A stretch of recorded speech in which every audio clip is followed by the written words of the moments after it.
반갑습니다. 7월 14일 금요일 큐티 스케치 시간입니다. 오늘 본문은 사도행전 10장 17절부터 33절까지의 말씀입니다. 오늘 본문은 이렇게 시작합니다. 베드로가 본 바 환상이 무슨 뜻인지 속으로 의아해 하더니 마침 고넬료가 보낸 사람들이 시몬의 집을 찾아 문 밖에 서서 불러 묻되 베드로라 하는 시몬이 여기 유숙하느냐 하거늘 베드로가 그 환상에 대하여 생각할 때 성령께서 그에게 말씀하시되 두 사람이 너를 찾으니 일어나 내려가 의심하지 말고 함께 가라. 내가 그들을 보내었느니라 하시니. 오늘 본문은 이제 베드로가 드디어 고넬료가 보낸 사람들을 만나서 이방인의 집에 초대되어 이방인의 집으로 방문을 합니다. 이 사건은 굉장히 놀라운 사건입니다. 왜냐하면 이방인들과 교제하고 또 이방인들과 같이 식사하고 그러는 자체가 유대인들에게는 부정해지는 사건이거든요. 그런데 그 부정해지는 일을 하나님께서 하라고 말씀하시는 거예요. 마치 이제 이전에 이미 환상 가운데 보자기에 정결하지 않은 짐승들, 벌레들을 먹으라 말씀하셨던 것과 같이 내가 결코 이전에 먹지 않았던 그리고 함께 하지 않았던 그 부정한 짐승을 먹어야 하듯 부정해진다고 여겼던 이방인들을 만나지 않는 것이 이 베드로의 입장이었는데 오늘 이중적인 환상, 이쪽에도 환상을 보여주고 또 저쪽에도 환상을 보여주는 베드로 쪽과 고넬료 쪽에 다 하나님께서 말씀하시는 방법, 두 사람을 중재해 주는 거죠. 어떻게 보면 왜 베드로에게 그냥 하나님은 성령에 민감하고 지금 굉장히 순종적인 베드로에게 그냥 말씀하셔도 가거든요. 이방인이 올 것이다. 너는 믿고 가라. 이렇게 말씀하셔도 돼요. 금방 그렇게 말씀하셨잖아요. 금방. 너를 데리러 누군가가 왔다. 의심하지 말고 가라. 그러면 베드로는 갑니다. 분명히 가요. 그래서 하나님께서 하시는 일 경험할 수 있어요. 그런데 하나님께서 왜 환상을 베드로에게 미리 보여주셨느냐? 베드로의 고집을 꺾지 못해서가 아니에요. 베드로가 지금 심중 깊은 곳에서 생각하고 있는 그의 생각을 드러내 주시고 계세요. 우리 하나님은 한 발자국 가라, 서라, 왼쪽으로 두 발자국 가라, 서라, 이런 식의 명령을 하지 않습니다. 필요할 때면 그런 단순한 명령을 하기도 합니다. 빌립에게도 그렇죠. 수리로 가까이 가라. 어느 길로 가라. 그것은 굉장히 어떤 의미가 있는 게 아니에요. 그런 메시지에는 그냥 순종하면 돼요. 특별한 의미가 없습니다. 그러나 오늘같이 성령께서 오늘 본문처럼 미리 환상을 보여주시고 내 생각과 의중에 대해서 드러나게 하시는 것은 메시지가 분명히 있습니다. 그런데 하나님께서는 분명히 베드로가 계속 순종하고 있기 때문에 성령의 음성에 민감해서 순종하는 것이 그들의 특징입니다. 얼마든지 갔을 거예요. 그런데 그들의 중심, 베드로 속 깊숙한 곳에 있는 부정한 것, 부정하지 않은 것, 정결한 것, 정결한 장소, 부정한 장소가 몸에 배어 있는 사람이에요. 복음이 들어와서 이제 그를 변화시키는 과정 속에 하나님께서 그것을 이제 드러내 주십니다. 그 어떤 문제에 봉착하면서 자신의 부족함을 보게 되고 그것을 복음과 하나님의 음성에 민감하여 그것을 바꾸어 나가는 중이에요. 내일 본문에 나옵니다마는 나는 여전히 부정적으로 생각하고 있고 부정하게 여기는 것들을 하나님께서 내가 깨끗하게 했다라고 말하면 깨끗해지는 거예요.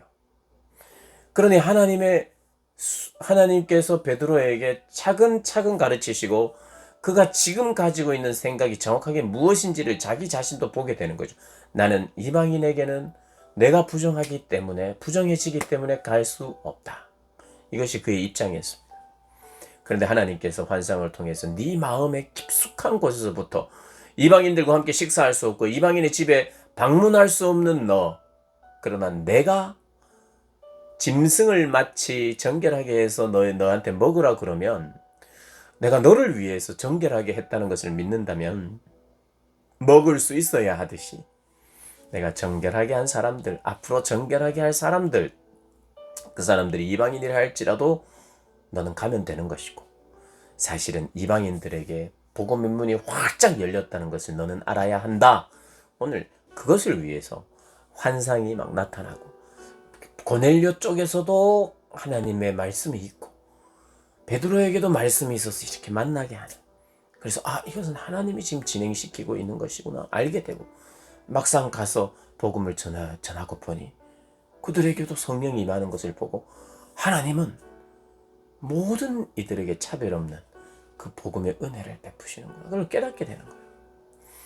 그래서 이 고넬료를 만나서 복음을 전할 때 조금은 복잡해 보이고 조금은 어떤 일을 어렵게 하는 것 같아요. 뭐 보내고 뭐 어떻게 하고 뭐 이렇게 마음 기다릴 게 뭐 있나 생각하는데, 하나님은 우리의 마음을, 우리의 내면을 바꾸시는 분이세요. 내 속에 깊이 자리 잡고 있는 가치관을 바꾸시기를 원하고, 그냥 기계적으로 오른쪽으로 가라 왼쪽으로 가라 이것만 순종하고 이게 순종인 것, 이게 순종의 모든 것이라고 생각을 해서는 안 되고, 내가 인격적으로 깊이 승복하면서 변화되면서 그리고 자라나는 거죠. 한꺼번에 성령이 임해서 그가 완전히 새 사람이 되어서 모든 것이 변했고, 가치관도 변했고, 그리고 내가 어떻게 행동해야 되는지 완전히 그냥 바뀐 게 아니라, 이미 마음속에 예수의 영, 예수의 생명이 이렇게 꿈틀거리기 시작할 때, 그 생명이 자리 잡는 데는 내가 이제까지 가지고 있었던 것을 뚫고 파괴하고 때로는, 그리고 그 논리적으로 인격적으로 승복하면서 예수 생명이 자리 잡는 거죠. 그렇게 지금 순서를 밟아서 성령께서 역사하고 계십니다. 그래서 이제 의심치 말고 갑니다. 의심치 말고 가서 고넬료를 찾아서 고넬료에게 어떤 일이 있었느냐 이렇게 물으니까, 고넬료는 의인이와 하나님을 경외하는 사람이라 유대 온 족속이 칭찬은 하더니 그가 거룩한 천사의 지시를 받아 당신을 그 집으로 청하여 말을 들으려 하느니라. 아직까지는 이제 고넬료 집에 간 상태는 아닙니다. 고넬료가 보낸 사람들하고 이야기를 합니다. 하나님이 이 일을 준비시키시는구나. 그래서 베드로가 그들을 유숙하게 하고 그 이튿날 함께 갑니다. 요바로 고넬료의 집으로 향하죠. 그래서 24절, 25절, 26절을 또 보니까 가이사랴에 들어가서 고넬료를 만났는데, 거기에는 자기 가족과 친척들이, 많은 사람들이, 친구들이 모여 있어요. 복음을 듣기 위하여. 그래서 베드로가 오니까 베드로를 마치 하나님처럼, 하나님의 사자로 엎드려 절하는 거예요. 그러자 이 베드로가 거절하는 게 있어요. 사람의 반응을 거절합니다. 무엇이냐면 사람을 경배하는 것, 자기를 경배하려는 그 사람을 거절해요. 지금 베드로는 이미 그가 주님의 깨달음과 주님의 함께 하심으로 말미암아 많은 부분이 새로워졌어요. 이미 이것은 알고 있었어요. 나는 경배받을 대상이 아니고 예수의 이름이, 이미 그랬거든요. 이미 성령을 받고 이미 내가 높아지는 것이 아니라 이게 해결된 사람이에요. 그래서 나도 사람일 뿐이다. 26절에 베드로가 이렇게 이르되 일어서라, 나도 사람이라. 나는 경배의 대상이 아니라 경배의 대상은, 경배받기 합당하신 분은 하나님 한 분밖에 없다는 입장을 분명히 취하는 거예요. 그 다음 이미 지금 베드로는 또 배워가고 있어요. 무엇을요? 사람을 외모로 보면서 배척해서는 안 된다. 그러니까 이 베드로에게 두 가지 중요한 입장이 있어요. 사람은 경배 받을 만한 사람이 없다. 그러면 사람은 타락하는 거예요. 두 번째, 사람은 누군가를 배척해서는 안 된다. 차별해서는 안 된다. 사실 신앙생활은 어떻게 보면 이 두 가지입니다. 사람들을 조건 없이 사랑하고 그들을 차별하지 않는 마음, 내가 특권의식에 젖어듣지 않는 마음, 하나님의 은혜가 공평하게 모두에게 임하고 있다는 것. 그래서 이방인 배척해서는 안 되는 것. 예전에는 배척했지만 배척하지 않는 게 신앙생활이고, 내가 경배받지 않는 게 신앙생활이에요. 사도들이 그랬고, 바울이 그랬고, 이후로 있는 모든 하나님의 사역자들, 지도자의 덕목은 이 두 가지입니다. 내가 경배받아서는 절대로 안 돼요. 그러나 이거 유혹입니다. 커요. 뭔가 내가 경배받고 싶은 거. 경배라고 하면 종교적 수준까지는 가지 않는다 할지라도 내가 존경받고 내가 경배의 대상이 되기를 원하는 마음, 높아지려는 마음이 우리 모두에게 숨어 있기 때문에 그것을 죽여야 되죠.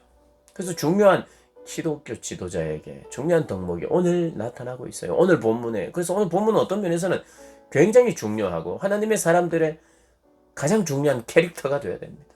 첫 번째, 내가 경배받아서는 안 된다. 그래서 나를 경배하는 사람들은 무조건 잡아 일으켜요. 하나님이 역사하셔서 크고 놀라운 일이 벌어질 때 사람은 사람을 경배하려고 하거든요. 그때마다 잡아 일으켜야 돼요.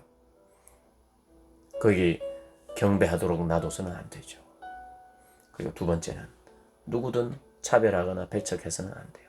지금 사도 베드로가 그것을 배워가고 있어요. 하나님 가르치고 계십니다. 그러면서 나의 중요한 내 삶 속에 중요하게 자리 잡고 있는 거룩은 장소나 인종이나 외모에 있지 않구나. 부정함도 거기에 있지 않구나. 하나님을 사랑하느냐, 하나님의 말씀에 순종하느냐, 아니냐의 문제지 장소가 따로 있고 인종이 따로 있고 이것이 아니라는 것을 확실하게 배워나갑니다. 그래서 이런 사람들이, 이런 배움이 있는 사람들이 어떤 사람이 되느냐? 겸손한 사람이 돼요. 그래서 그런 사람을 향하여 겸손하다 이런 이야기를 하게 되어 있습니다. 어떻게 해요? 나는 경배의 대상이 아닙니다. 나는 그 누구도 차별하지 않습니다. 이 두 가지 입장이 분명한 사람을 보고는 우리가 이렇게 이야기하는 거예요. 겸손하구나. 그래서 하나님을 믿는 사람들은, 하나님을 아는 사람들은 원래가 겸손해야 됩니다.